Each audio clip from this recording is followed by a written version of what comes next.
vote for the Prime Minister, but she's severely damaged now, isn't she?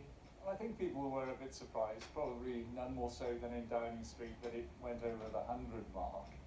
And the Prime Minister herself talked about it as being a significant chunk of the party. So she has to take on board the fact that she does have severe problems, and we heard her in the 1922 committee last night speak about that, the problem of the backstop. She's now listening. She said she talked to Arlene Foster, that they'd made some progress. But How does that mean some progress? Yeah, I mean, you can't think of more two entrenched people than Theresa May on one side, Arlene Foster on the other. Arlene Foster, we know what she wants. She wants no backstop. You know, I was joking this morning that maybe when Theresa's going to Brussels, she should take Arlene with her. And then whatever the EU say, she said, how's that, Arlene? Yes or no? Because we rely on these people. You know, I heard what you just said to Nick about the possibility of using Labour support to get something over the line. Well, do you know, if that happened and it still upset the DUP, all that means is they get some treaty over the line, but we can't govern for the next 3 years. The Prime Minister recognised that she needs the support of the DUP, and I spoke to Ian Paisley today. Ian just says anything to do with the backstop has now got to be junked.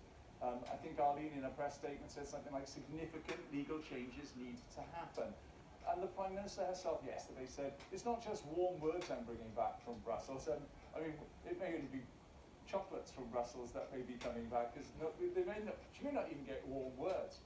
But the reality for the European Union is that they've got to understand the political complexities as to how Theresa has to operate. And she operates... We barely understand that here. I know. Even I sometimes are wondering, you know, as you say, what day is it? What we can't even predict what I'm doing this afternoon, never mind tomorrow.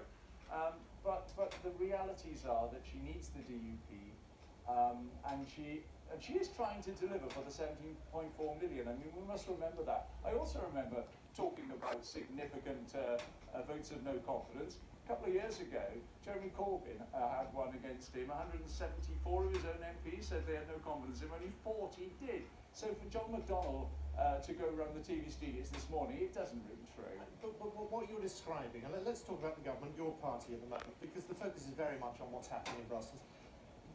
The prospect of total paralysis, again, is what seems to be the most likely outcome of all. Well, there's total paralysis now.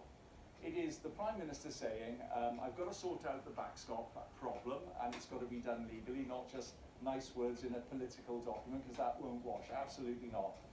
And then she's got to bring me back some deal that is going to then work here. Now, we're told by the European Union, we're not opening the renegotiation. So whether it's a legal codicil, whatever that is, we were talking about this last night. But it is legal, that's yeah, the point. absolutely. It's a legal thing that's added on at the end. So you're not reopening the negotiations, and Theresa herself said that she had worries about reopening that because of the problems of fishing rights would be back on, or Gibraltar with Spain would be back on. So we're just looking at some perhaps legal add-on.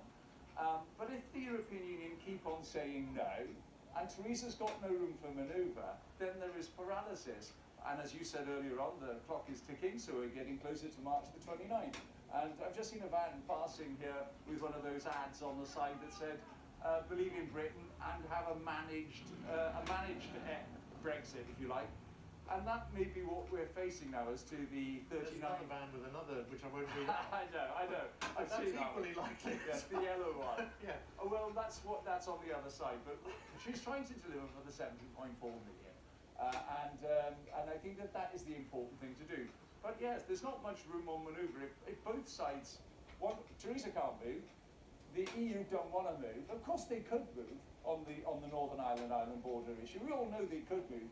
This is a difficulty that they've expanded and expounded upon simply as a stick to hit the British with during the negotiations. Well, that seems to have worked quite well up to now, but not when March the 29th is only 3 months away. And it's up to them now. I think they have to move next, and I think the ball's in their court.